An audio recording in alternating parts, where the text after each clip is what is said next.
So I was working on a review essay of 3 different web texts by CCDP, and I was doing two different routes for that review essay. So one was going to be a print version reviewing those 3 projects, and one was going to be a web version reviewing those 3 projects, and kind of exploring, what are the different affordances and routes you can go with doing a print review of web text scholarship versus the web text review of web text scholarship. So I wanted the web version to kind of push the boundaries a little bit more and see really what are the possibilities that this space can open up for reviewing web text scholarship in a way that draws attention to the aesthetics, to the design as a crucial part of their argument, but that's something that can very easily be swept over if you're just focusing on reading for the text. The magpie as a sort of a creature that's creative, that kind of maybe it was mirroring the work that I was doing in visiting these different projects and taking little bits and pieces and bringing them back into my own project in maybe a way that sort of seemed like thieving. I guess you can think about intellectual property with that, but also the idea of creative conversation with those authors. Also, I've always loved birds. I was going to be an ornithologist up until I think about 10th grade. And so this is kind of my way of bringing that thread a little bit back into some of my professional work now.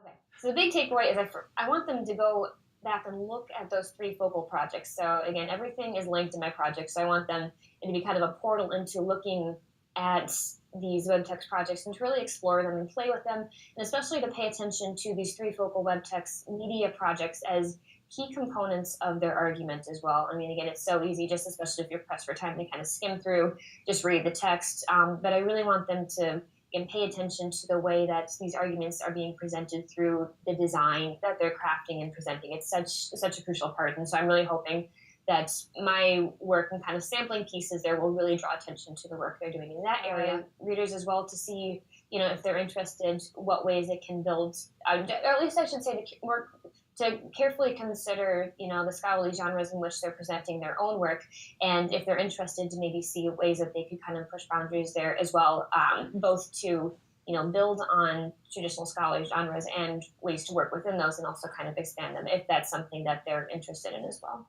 Okay. I am currently working on a dissertation that's documenting the web text composing process, and especially seeing the way that a project will change across drafts. So often, you start out with an idea for a web text, and it looks maybe completely different at the end than what you initially anticipated based off of, the people that you talk to, the sources that you work with, the technological breakdowns that you encounter along the way. So I'm really curious, especially again, since design is so closely related to argument for web text, how these different forces are shaping your argument from beginning to end.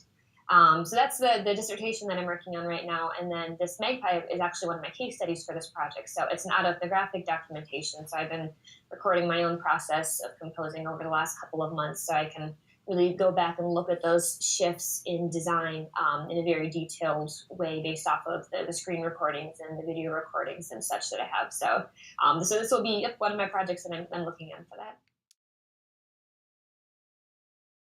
More collaboration, always more collaboration. So both within our discipline, or both in digital composing, and then with other disciplines as well. So I do work in folklore, and I'm really curious to see, how I can bring my work with digital composing to collaborators and friends in folklore. So, what new ways of looking at fairy tales can we bring with digital composing? We have a project on looking at the fairy tale, The Singing Soaring Lark.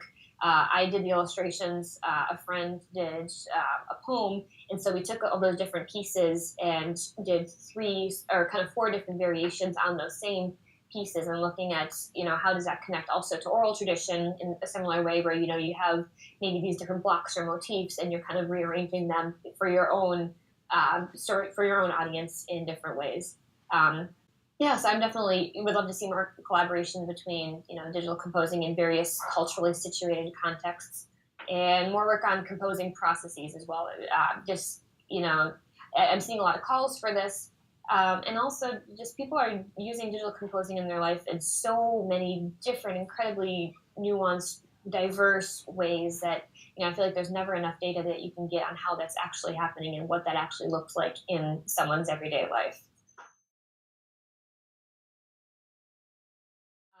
anime and manga and kind of as much as I can get my hands on there, also recognizing that I'm writing a dissertation at the moment, so the binging is not always as much as I would necessarily like it to be, but